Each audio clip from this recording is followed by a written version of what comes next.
नर्मदे हर, नर्मदे हर, नर्मदे हर.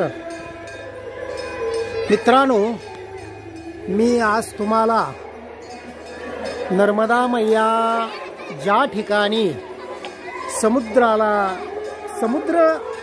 रत्नसागर समुद्र स्वतःहून नर्मदा मैयामध्ये मिसळण्यासाठी आला, या ठिकाणी घेऊन आलेलो आहे. आणि हे विमलेश्वर महादेव मंदिर आहे. त्या विमलेश्वर महादेव मंदिरात मी प्रवेश करतोय. अतिशय सुंदर आणि अतिशय सुरेख अशी शिवलिंग आपल्याला या ठिकाणी बघायला मिळतील. मी मंदिरात प्रवेश करतोय मित्रांनो. या ठिकाणी शिवलिंग 12 ज्योतिर्लिंग आहेत. आणि या ठिकाणी मी सर्वप्रथम तुम्हाला रत्नेश्वर महादेव शिवलिंग दाखवतोय. आपण सर्वांनी दर्शन घ्यावं. हे रत्नेश्वर महादेव शिवलिंग आहे, म्हणजे रत्नसागर. हे सागर स्वतःहून नर्मदेला या ठिकाणी मिसळण्यासाठी भेटण्यासाठी आले. आणि हे इतकं सुरेख असं मंदिर आहे.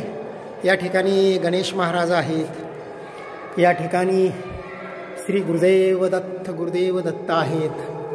अतिशय सुंदर अशा प्रभू रामचंद्र, सीतामाता, लक्ष्मण, बजरंगबलीच्या मूर्त्या आहेत. ही नर्मदा मैयाची मूर्ती आहेत. आणि विशेष म्हणजे अतिशय सुंदर अशी 12 ज्योतिर्लिंग आहेत. हे गुणेश्वर महादेव या ठिकाणी आहेत. केदारेश्वर महादेव या ठिकाणी आहेत. त्याचबरोबर त्र्यंबकेश्वर हे या ठिकाणी शिवलिंग आहे. म्हणजे जशी शिवलिंग आहेत आपली त्या पद्धतीचीच इथं हुबेहूब अशा मूर्त्या आहेत. हे पार्वती माता आहे. त्याचबरोबर काशी विश्वनाथ ज्योतिर्लिंग, त्याचबरोबर नागेश्वर ज्योतिर्लिंग आहे. त्यानंतर रामेश्वर ज्योतिर्लिंग, त्यानंतर आपल्याला भीमाशंकर ज्योतिर्लिंग या ठिकाणी आहे. त्यानंतर वरळी वैद्यनाथचं हे ज्योतिर्लिंग आहे. त्याचबरोबर या ठिकाणी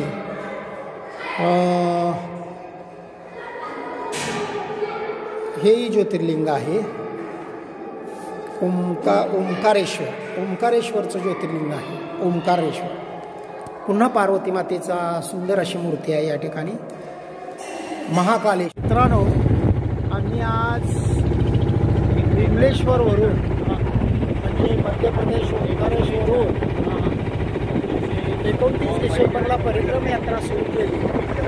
आणि ही यात्रा आज ही 29 तारीख आहे. बरोबर 1 महिन्यानी आम्ही गुजरातमधल्या विमलेश्वर महादेव मंदिरापासून बोटीतून समुद्र पार करण्याचा हा महत्त्वाचा टप्पा, अतिशय महत्त्वाचा टप्पा आम्ही हा पार करत आहे. आणि विमलेश्वरवरून आम्ही हा नर्मदा मैया आणि रत्नसागर ज्या ठिकाणी एकत्र आले त्याला प्रदक्षिणा मारून आणि या ठिकाणी आम्ही मिठी तलाव म्हणून जे तीर्थक्षेत्र आहे, आपल्याला सुंदर असा किनारा दिसतोय. हा संपूर्ण इंडस्ट्री एरिया आहे गुजरातचा. जवळजवळ नर्मदा मैया आणि समुद्र ज्या ठिकाणी एकत्र आले त्याच्यात 15 ते 20 किलोमीटर अंतराच्या वर आम्ही मिठी तलाव म्हणून तीर्थक्षेत्र आहे. या ठिकाणी आम्ही आता पोहोचत आहोत थोड्याच वेळात. आणि अतिशय सुंदर असं हे समुद्र किनारा आणि इंडस्ट्री एरिया आपल्याला दिसतोय. मोठमोठ्या जहाजा आपल्याला दिसतील. या ठिकाणी जहाजा दिसत आहेत बघा. मोठमोठ्या बोटी आहेत. या सर्व बोटी आपल्याला दिसतील. अशा पद्धतीनं आम्ही सर्व नर्मदा परिक्रमवासीय आता थोड्याच वेळा समुद्र पार करून नर्मदा नदीच्या उत्तर तटावर पोहोचणार आहोत. या ठिकाणी सर्व परिक्रमवासीय आनंदाच्या वातावरणात मैया, आनंदाच्या वातावरणात ही मैया आहे. आणि अतिशय आनंदाच्या वातावरणात आम्ही नर्मदा नदीच्या उत्तर तटावर पोहोचत आहोत.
शिवाय ओम नमः शिवाय हर नमः शिवाय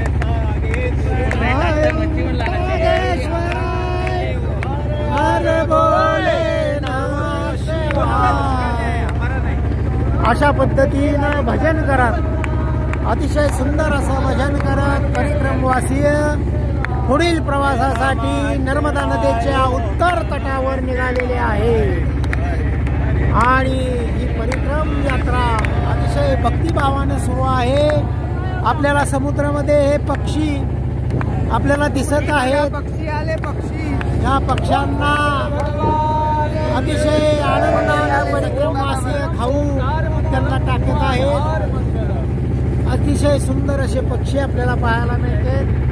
ही परिक्रमा अत्यंत सुंदर आणि अशा पद्धतीने सुरू आहे। हर नर्मदे या ठिकाणी सर्व परिक्रमवासीय अत्यंत भक्तिभावानं हे अतिशय भक्तिभावानं नर्मदा नदीच्या तटावर चाललेले आहेत। आम्ही आता समुद्र पार करून बोटीतून उतरलेलो आहे आणि या ठिकाणी सर्व परिक्रमवासीय उतरलेले आहेत आपापलं सामान घेऊन। आणि आम्ही आता मिठी तलावाच्या दिशेने निघालेलो आहे। सुंदर तुम्हाला असा समुद्र तट दिसतोय। समुद्र तटावरच्या ह्या मोठमोठ्या बोटी, जहाजा, इथं पॉवर प्लांट गुजरात सरकारचा मोठा दिसतोय। इंडस्ट्री एरिया दिसतोय हा सगळा। आणि अतिशय सुंदर असं हे समुद्राचा प्रवास करून आम्ही नर्मदा परिक्रमेचा हा दुसरा टप्पा, आता पहिला टप्पा आम्ही ओंकारेश्वरवरून सुरू केला। तो विमलेश्वर महादेव मंदिर येथून आम्ही हा प्रवास आता समुद्र नर्मदा परिक्रमेचा आणि रत्नासागर या महासागराच्या संगमाला वेढा मारून आम्ही आता मिठी तलाव या तीर्थक्षेत्राच्या दिशेने निघालेलो आहे।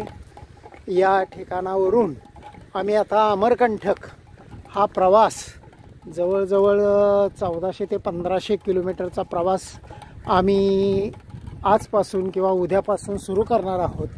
अशा पद्धतीचा प्रवास हा नर्मदा परिक्रमेचा पायी प्रवास आम्ही सुरू करत आहोत। सर्वजण परिक्रमवासीय अत्यंत आनंदानं हा समुद्राचा प्रवास करून या ठिकाणी आम्ही आता पोचलेलो आहोत। नर्मदे हर, नर्मदे हर, नर्मदे हर।